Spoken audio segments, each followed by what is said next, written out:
ఎవ్వరు పిలువరు కానీ అందరూ వస్తారు. ఇది పిలుపు కాదు, అమ్మ ఆజ్ఞగా భావిస్తారు. సమ్మక్క సారలమ్మ పేర్లు వినగానే భక్తుల కళ్ళల్లో నీళ్లు తిరుగుతాయి. ఒక ఆడపిల్ల కత్తి పట్టింది. ఆమెనే సమ్మక్క. సింహాసనం కోసం కాదు, రాజ్యం కోసం కాదు, ఆకలితో ఉన్న ప్రజల కోసం, అణచివేత గురైన గిరిజనుల కోసం. యుద్ధం జరిగింది. అరణ్యాలు రంగు మారాయి. భూమి రక్తంతో తడిసింది. గిరిజనుల పసుపు కుంకుమాలు కాపాడడం కోసం అమ్మ కుంకుమ భరిణిగా మారింది. అమ్మ అడవిలోకి వెళ్ళిపోయింది. ఇక్కడ భక్తులు సమర్పించేది ఆశలు కాదు, అమ్మా నువ్వు ఇచ్చావు, మేము కూడా తిరిగి ఇస్తున్నాం. బెల్లం అంటే బంగారం కంటే విలువైనదని నమ్మకం.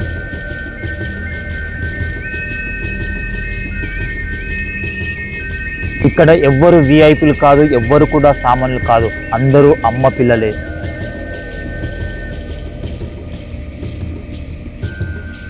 సమ్మక్క సారలమ్మ ఆశీర్వాదం మీపై ఉండాలని కోరుకుంటూ ఇప్పుడైతే మనం జాతరలోకి అడుగు పెడదాం. జై సమ్మక్క తల్లి, జై సారలమ్మ తల్లి. Welcome back to self plan and travel. This is Ramu. నేనైతే ప్రజెంట్ అయితే సమ్మక్క సారలమ్మ జాతరకి అయితే వచ్చాను. ప్రజెంట్ అయితే నేను జంపన్న వాగు దగ్గర ఉన్నాను. చాలా దూరం వచ్చి అయితే మాట్లాడుతున్నాను. ఎందుకంటే ఈ జాతరలో మొత్తం సౌండ్ సిస్టమ్ వల్ల, మైక్ సౌండ్ వల్ల మన వాయిస్ అనేది వినిపించడం లేదు కాబట్టి దూరం వచ్చి అయితే నేను మాట్లాడుతున్నాను. మనందరికీ తెలుసు, ఆసియా ఖండంలోని అతిపెద్ద గిరిజన జాతరగా పేరుగాంచిన సమ్మక్క సారలమ్మ జాతర తాడ్వాయి మండలం మేడారంలో జరుగుతుంది. అంటే ములుగు జిల్లా తాడ్వాయి మండలం మేడారంలో జరుగుతుంది. ఈ జాతరను మన తెలంగాణ కుంభమేళగా పేర్కొంటారు. ఎందుకంటే మన భారతదేశంలో మహాకుంభమేళ తర్వాత అత్యధికంగా జనాలు పాల్గొంటున్న జాతర కాబట్టి ఇది మన తెలంగాణ కుంభమేళగా పేర్కొంటారు. మరి ఈ జాతర ప్రతి 2 సంవత్సరాలకు ఒకసారి మాఘశుద్ధ పౌర్ణమి నుండి 4 రోజుల పాటు జరుగుతుంది. ఇక్కడ మొదటి రోజున వనదేవతలైన సారలమ్మ, గోవిందరాజు, అలాగే పగిడిద్ద రాజులను అయితే ఇక్కడ గద్దెలపైకి అయితే తీసుకొస్తారు. కన్యాపల్లి నుంచి సారలమ్మను, కొండాయి నుంచి గోవిందరాజును, అలాగే పునుగొండ నుంచి పగిడిద్దరాజును అయితే ఆ రోజు ఫస్ట్ రోజు అయితే ఇక్కడికైతే గద్దెలపైన ప్రతిష్ఠిస్తారు. ఇక తర్వాత సెకండ్ రోజు సమ్మక్క తల్లిని చిలకలగట్టు నుంచి అధికార లాంఛనాలతో నైట్ 9 గంటల రాత్రికి అలా ఇక్కడ ఊరేగింపుగా ప్రభుత్వ లాంఛనాలతో గద్దెలపై అయితే ప్రతిష్ఠిస్తారు. ఇలా ఫస్ట్ 2 డేస్లో మనకు వనదేవతలు మొత్తం ఈ గద్దెలపైన కొలువుదీరిన తర్వాత ఇక 3వ రోజు అయితే చాలామంది భక్తులు అయితే ఇక్కడికి చేరుకుంటారు. ఈ 4 రోజుల్లో ఎక్కువ భక్తులు ఈ 3వ రోజు చేరుకుంటారు. ఎందుకంటే అప్పటికే అమ్మవార్లు అండ్ వనదేవతలు ఈ గద్దెలపైన కొలువుదీరి ఉన్నారు కాబట్టి భక్తులు వారి కోరికను, ఇక్కడ కోట్లాది భక్తులు వచ్చి వారి కోరికను అయితే ఇక్కడ చెప్పుకుంటారు. అండ్ వారి కోరిక రూపంలో బంగారం అయితే సమర్పిస్తారు. ఇక తర్వాత 4వ రోజు ఇక ముగింపు జాతరగా ఇక్కడ వచ్చిన వనదేవతలు సమ్మక్క, సారలమ్మ, గోవిందరాజులు మరి తిరిగి వాళ్ళ స్థానాలకు అయితే తీసుకెళ్తారు. కాబట్టి ఇంతటితో ఈ 4 డేస్లో జాతర అనేది ముగుస్తుంది. మరి నేను ఇక్కడ ఈ వీడియోలో ఇప్పుడైతే నేను ఈ జాతరను ఎలా కంప్లీట్ చేశాను నేను చూస్తూ మీకు చూపిస్తాను కాబట్టి వీడియో ఎండింగ్ వరకు చూడండి. అలాగే అమ్మవారు సమ్మక్క సారలమ్మ అనుగ్రహం మీకు ఉండాలని కోరుకుంటూ ఇప్పుడైతే మనమైతే వీడియో స్టార్ట్ చేస్తాం. ముందుగా అయితే మనం ఈ జాతరకి ఎలా చేరుకోవాలో తెలుసుకుందాం. ఇక్కడికి చేరుకోవడానికి మనం పబ్లిక్ ట్రాన్స్పోర్ట్ యూజ్ చేసుకోవచ్చు, లేదా మీ సొంత వాహనంలో కూడా ఇక్కడ చేరుకోవచ్చు. ఒకవేళ మీరు పబ్లిక్ ట్రాన్స్పోర్ట్లో రావాలనుకుంటే ఆర్టీసీ వాళ్ళు అయితే నెంబర్ ఆఫ్ బస్సెస్ 24 hours సర్వీస్తో మన తెలంగాణలోని ముఖ్యమైన పట్టణాల నుంచి అయితే ఇక్కడికైతే బస్సులు అయితే ప్రొవైడ్ చేస్తున్నారు. సో మీకు దగ్గరగా ఉన్న ఏరియా నుంచి, సిటీ నుంచి అయితే మీరు ఇక్కడికి చేరుకోండి. నేనైతే హైదరాబాద్ నుంచి అయితే స్టార్ట్ అయ్యాను నైట్. సో హైదరాబాద్లో మియాపూర్ నుంచి కానీ, జేబీఎస్ నుంచి కానీ, ఎంబీబీఎస్ నుంచి అయితే నెంబర్ ఆఫ్ బస్సెస్ అయితే అవైలబుల్ ఉన్నాయి.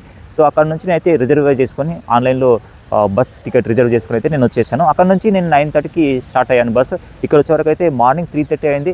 సో ఇక్కడికి వచ్చిన తర్వాత మనం మేడారం రాకముందే 2 kilometers లోపలనే మనకైతే పార్కింగ్ ఉంటుంది. సో పార్కింగ్లో మనం డ్రాప్ చేసిన తర్వాత అక్కడ నుంచి మనం బై వాక్ వెళ్ళొచ్చు, లేదా ఆటోస్ అయితే ఉంటాయి. సో అక్కడ గవర్నమెంట్ వాళ్ళు ఏర్పాటు చేసిన వాష్రూమ్స్ ఉంటాయి. సో మనం యూజ్ చేసుకోవచ్చు.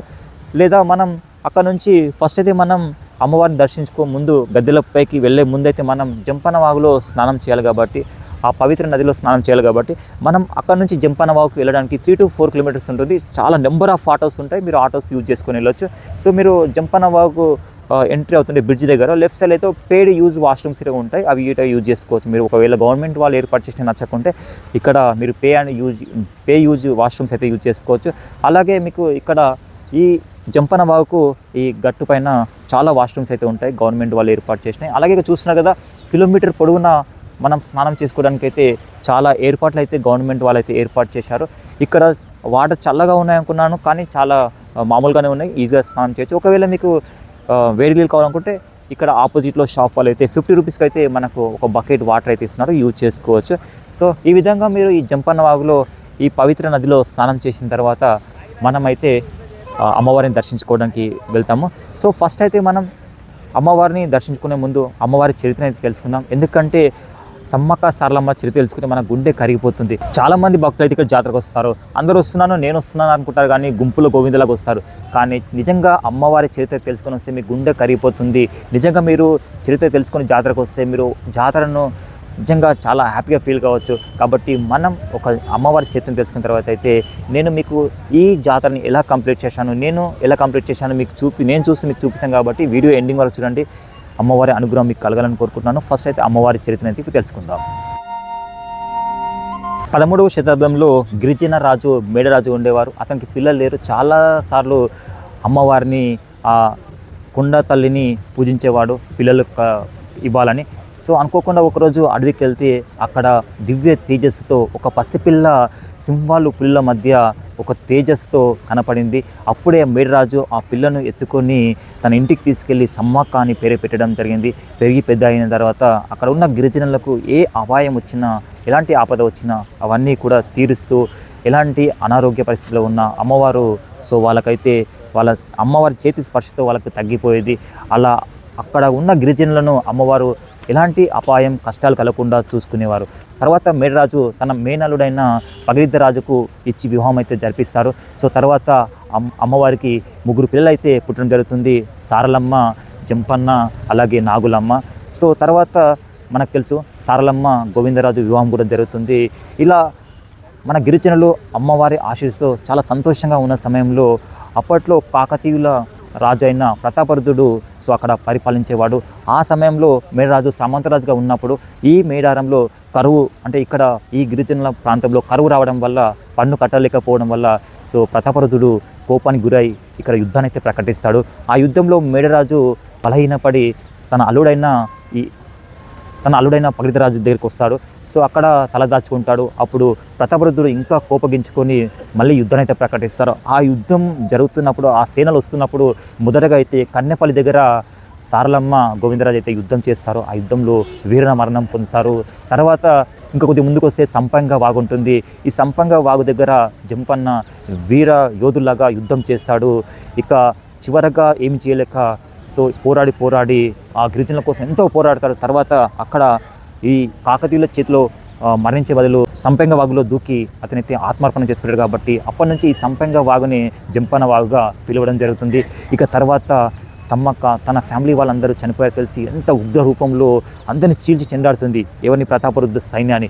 అప్పుడు ప్రతాపరుద్రుడు వెన్నుపోటు పొడిచి అమ్మవారు గాయాలతో ఇక చిల్కల గుట్టలో ఉన్న అడవిలోకి వెళ్తారు. అక్కడ అదృశ్యమవుతారు. అక్కడ ఉన్న గిరిజనులు అమ్మవారు ఎక్కడ వెళ్ళారని వెంట వెళ్ళి చూస్తే అడవిలో ఏమి కనిపించదు. ఒక నెమిలి నార చెట్టు కింద ఒక కుంకుమ భరణి కనిపిస్తుంది. అప్పుడు అర్థమవుతుంది అక్కడ ఉన్న గిరిజనులకు అమ్మవారు మన పసుపు కుంకుమాలను కాపాడడానికి ఇక్కడ కుంకుమ భరణిగా వెలిశారు. అమ్మవారు ఇన్ని రోజులు మన మధ్యలో ఉండి అమ్మ దేవత అని మనకి ఇప్పుడు అర్థమవుతుంది. మనల్ని కాపాడడానికి అమ్మవారు ఇన్ని రోజులు కష్టపడ్డారు.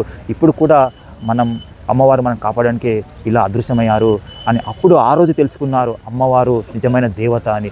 ఆ తర్వాత మరుసటి రోజే ప్రతాపరుద్రుడి కల్లోకి కాకతీయుల ఆరాధ్య దైవమైన కాకతీయ దేవి రూపంలో కళలోకి వచ్చి ఇది తప్పు అని చెప్పడం ద్వారా నెక్స్ట్ రోజు వచ్చి గిరిజనులు వేడుకోవడం జరిగింది. ప్రతాపరుద్రుడు నేను తప్పు చేశాను, అమ్మవారు సాక్షాత్తు అమ్మవారే, నేను కూడా అమ్మ భక్తుని ఇప్పటి నుంచి అని చెప్పి అందరి దగ్గర క్షమాపణలు అడగడం.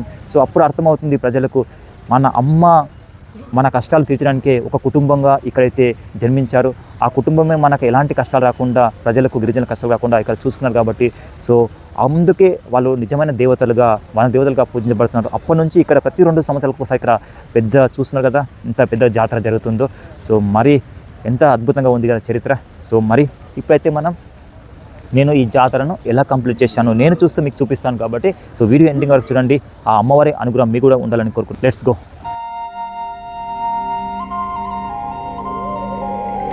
మనం మేడారం చేరుకోవాలి. ముందుగా అయితే మనమైతే జంపన్న వాగు అయితే చేరుకోవాలి.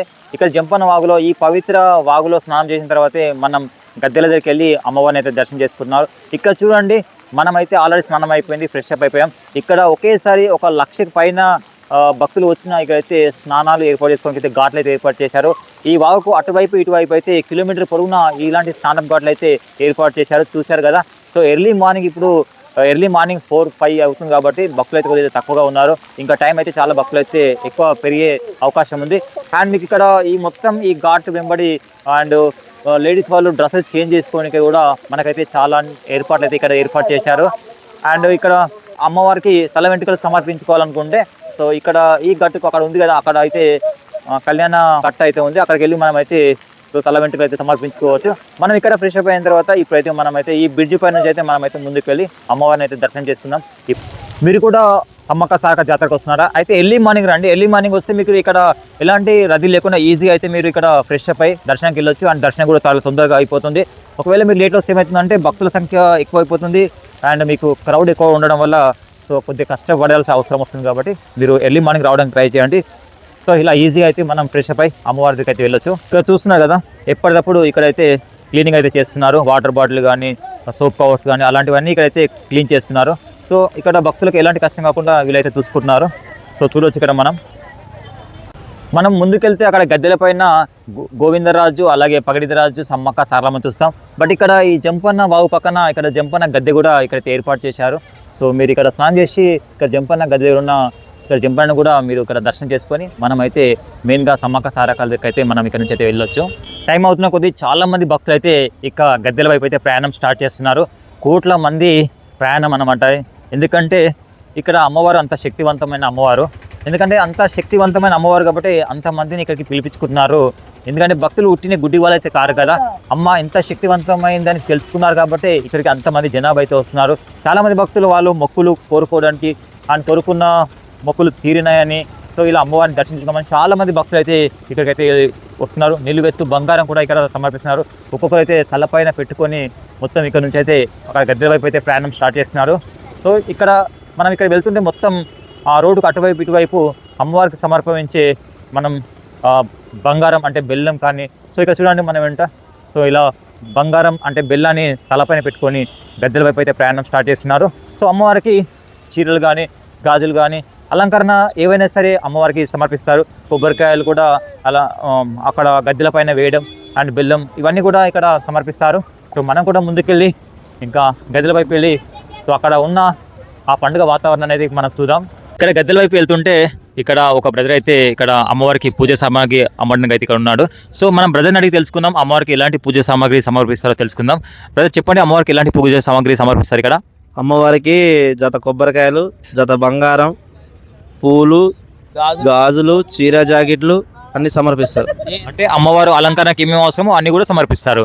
అంటే ఏవి కూడా ఏవైనా రెండు సమర్పించాలి. ఏవైనా రెండు పెట్టాలి. సమ్మక్క కొబ్బరికాయ కొట్టుకుంటారు, పుయ్యాల తోట్లు కడుతుంటారు. సంతానం వారికి నాగులమ్మ అందులోనే ఉంటది. నాగులమ్మ జంపన గద్దెలు ఇక్కడ ఉంటాయి. జంపన దగ్గర మిగిలిన 4 గద్దెలు అక్కడ మెయిన్ గా ఉంటాయి. అవునుకుంటూ ఉంటారు. ఓకే, థ్యాంక్ యూ అన్న. సో మీరు కూడా వచ్చినప్పుడు సమ్మక్కకు అలాగే సారలమ్మకు ఏవి తీసుకున్నా 2 అయితే మీరు సమర్పించాలి ఉంటుంది. సో తెలియని వాళ్ళు ఉంటే ఓకే, థ్యాంక్ యూ బ్రదర్.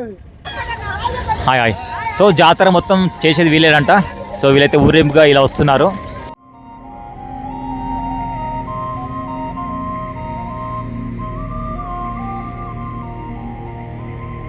ఇక్కడ చూస్తున్నారు కదా పసుపు కుంకుమ. అమ్మవారు సమ్మక్క సారలమ్మ అంటే పసుపు కుంకుమతోనే పూజ చేశారు కాబట్టి అండ్ అలాగే ఇక్కడికి సమ్మక్కని మనం పసుపు కుంకుమ అంటే కుంకుమ భరణి లాగానే ఇక్కడ ఊరేగింపుగా తీసుకొస్తారు కాబట్టి మీరు కూడా ఇక్కడికి వచ్చినప్పుడు ఈ పసుపు కుంకుమను వెళ్ళొచ్చు. సో మన ఇంటి దగ్గర మనం కూడా ఆడవారు ఈ పసుపు కుంకుమను రోజు పెట్టుకోవడం వల్ల అమ్మ ఆశీర్వాదం ఉంటుందని ఇక్కడ అయితే భక్తుల నమ్మకం. సో మీరు కూడా వచ్చినప్పుడు ఇలా పసుపు కుంకుమ అయితే ఇక్కడ నుంచి తీసుకొని వెళ్ళొచ్చు.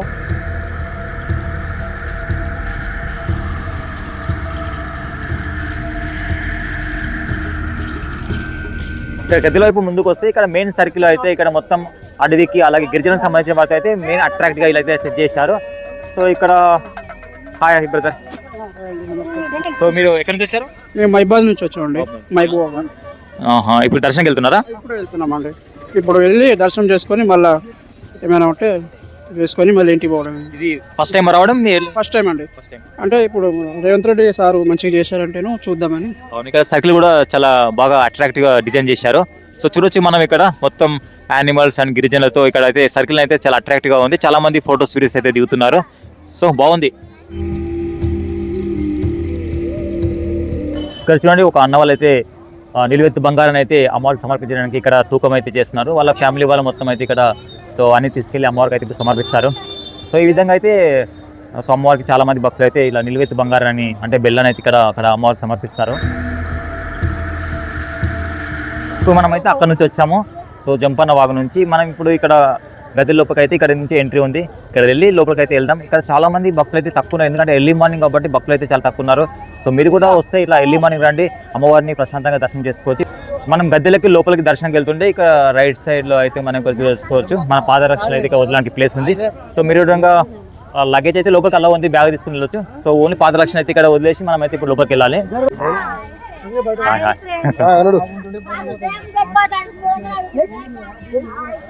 హాయ్. ఈసారి ఇక్కడ మొత్తం గద్దెలు అనేవి పునర్నిర్మాణం చేపట్టారు. ఇక్కడ పగడిగిద్దరు రాజు కానీ గోవిందరాజు వాళ్ళ గద్దెలు కూడా మార్చారు. అండ్ సమ్మక్క సారలమ్మ గద్దెలు కూడా అక్కడ ఉన్న రాతి శిల్పాలతో కొత్తగా అయితే డిజైన్ చేశారు. ప్రభుత్వం అయితే ఇక్కడ కొత్త ఏర్పాటు అయితే చేసింది. సో మొత్తం అయితే ఏర్పాట్లు బాగానే ఉన్నాయి. సో ముందు వెళ్ళి ఇంకా చూద్దాం. ఇక్కడ మన బ్యాక్ సైడ్ చూడవచ్చు, మనం అయితే లోపలికి ఎంటర్ అవుతున్నాం. మొత్తం ఇక్కడ ఈసారి గద్దెలు 4 ఉన్నాయి కదా. సో ఇక్కడ మొత్తం అయితే ఇక్కడ కొత్త ఏర్పాట్లు అయితే మొత్తం అయితే ఏర్పాటు చేశారు గవర్నమెంట్. మొత్తం ఇలాంటి పెద్ద పెద్ద రాతి స్తంభాలతో ఇలాంటి కొన్ని వేల శిల్పాలు వాటిపైన వచ్చేలా ఇలాంటి డిజైన్తో అయితే ఇక్కడ ఏర్పాటు చేశారు. లోపల కూడా గదిల చుట్టూ మరొక డిజైన్తో సర్కిల్ లాగా సో ఏర్పాటు చేశారు. మనం ముందుకెళ్ళి అక్కడ ఎలాంటి ఏర్పాట్లు చేశారు గద్దెలతో పాటు అక్కడ ఉన్న గద్దెలపై ఉన్న వనదేవతలను కూడా మనం దర్శించుకుందాం. సో మనమైతే ముందుకెళ్దాం ఇప్పుడు. జై సమ్మక్క తల్లి, సారలమ్మ తల్లి. ఇక్కడ భక్తులు ఎంతో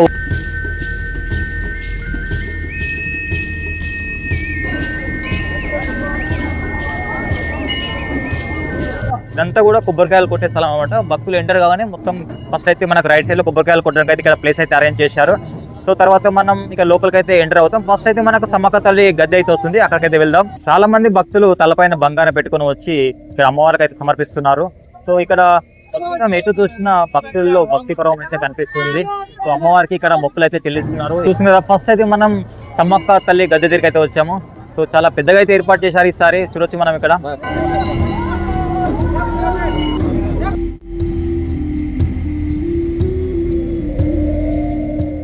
ఇక్కడ చూస్తున్నారు కదా, ఇక్కడ సమ్మక్క తల్లి గద్దె అయితే ఉంది, తర్వాత సారలమ్మ గద్దె ఉంటుంది, తర్వాత పగిడిద్దరాజు గద్దె ఉంటుంది, తర్వాత గోవిందరాజు గద్దెలు అయితే 4 గద్దెలు ఉంటాయి ఇక్కడ.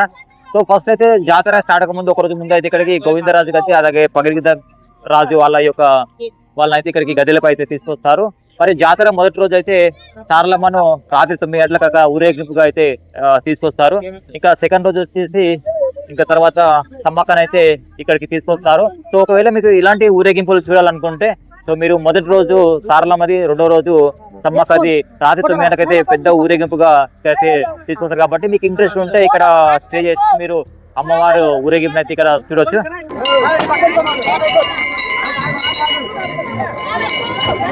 మొన్నటి వరకు ఆ గ్రిల్స్ మధ్య నుంచి వెళ్ళేవారు, ప్లేస్ తక్కువ ఉండే కాబట్టి భక్తులు తక్కువ ఎక్కువగా అనిపించేవారు.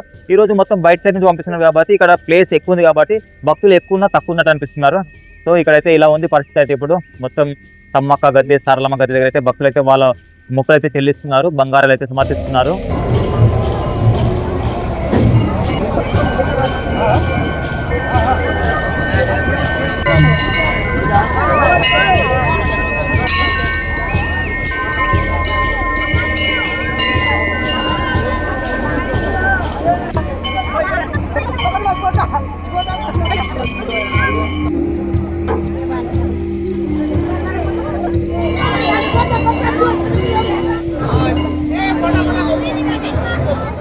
చూడండి బ్యాక్ సైడ్ ఎంత పెద్ద పెద్ద స్తంభాలతో ఇలాంటి డిజైన్స్ అయితే ఈసారి అట్రాక్టివ్ గా అండ్ చాలా బాగా చేశారు.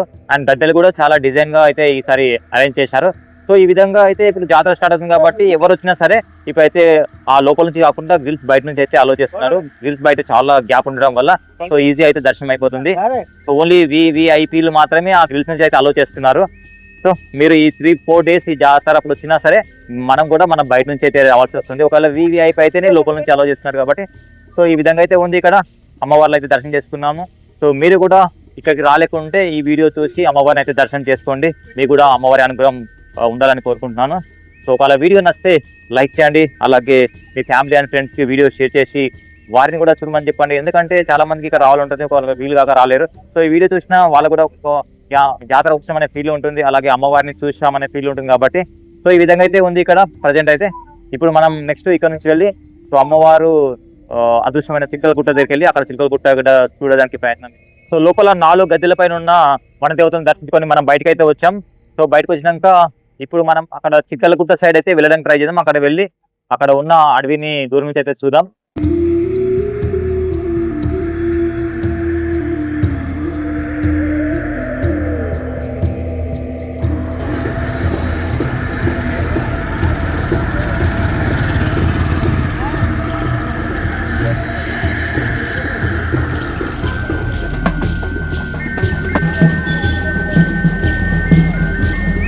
ఫైనల్ గా సమ్మక్క సారలమ్మ జాతర అయితే కంప్లీట్ అయిపోయింది.